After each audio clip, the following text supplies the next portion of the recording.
ബിരിയാണി നിങ്ങൾക്കൊക്കെ ശമ്പളം തരുന്ന എന്നെ വേണം പറയാൻ. നിങ്ങളൊരു പണിയെന്ന് പറഞ്ഞാൽ എടുക്കൂല. ഹാജിയാരെ ഹാജിയാരെ എന്താണ്? നമുക്കൊരു കത്തുണ്ട്. എന്നാ നമ്മൾ പോവാ.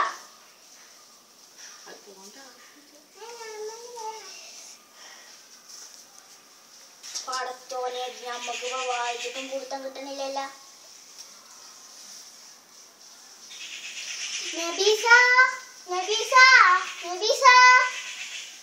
എന്താ മനുഷ്യ നമ്മൾ ഈ അടുക്കളത്തെ പണി കൂടെ നിങ്ങളോരോരോ വിളി. നമ്മളെ കാതറിന്റെ കത്താണ് എന്ന് വായിച്ചൂട്ടാച്ച് ഇങ്ങോട്ട് കാട്ടിക്കാണി. നമ്മക്കൊന്ന് വായിച്ചിട്ട് കൊടുത്താൻ കിട്ടണില്ലല്ല.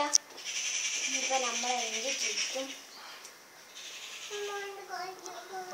നമ്മളെ സെയ്ദിനെ വിളിച്ചോണ്ടാ.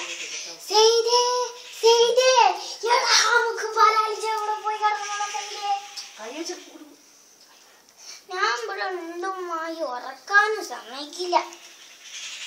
എന്താ ഇപ്പൊ കാര്യം? എടാ നമ്മളെ കാതർക്കാന്റെ കത്തുണ്ട്.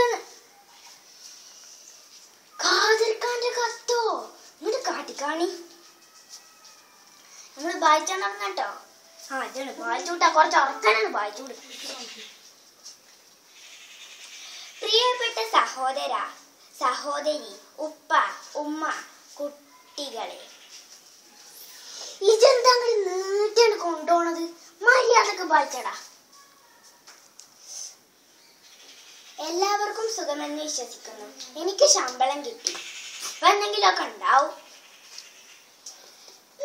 ഉപ്പാക്ക് 14 ഉറുപ്പ്യ, ഉമ്മാക്ക് 5000 ഉറുപ്പ്യ അയക്കണ്.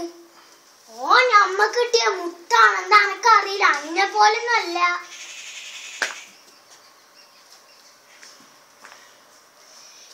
സെയ്ദിന് 1000, എനിക്ക് 1000 ഉള്ളൂ. 1000 കൊണ്ട് എന്നെ എന്ത് കാട്ടാനാ? ഷിഫാത്താക്കും അസീനാത്താക്കും 3000. ഷിഫാത്ത അസീനാത്ത അങ്ങക്കൊക്കെ ഒരു പൈസ ഉണ്ട് കേട്ടോ.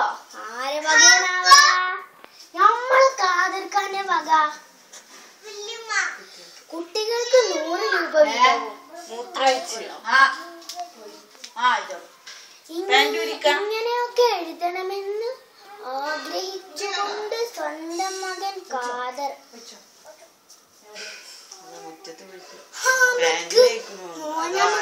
പൊന്നലോ കൈത കൊടും കൈത.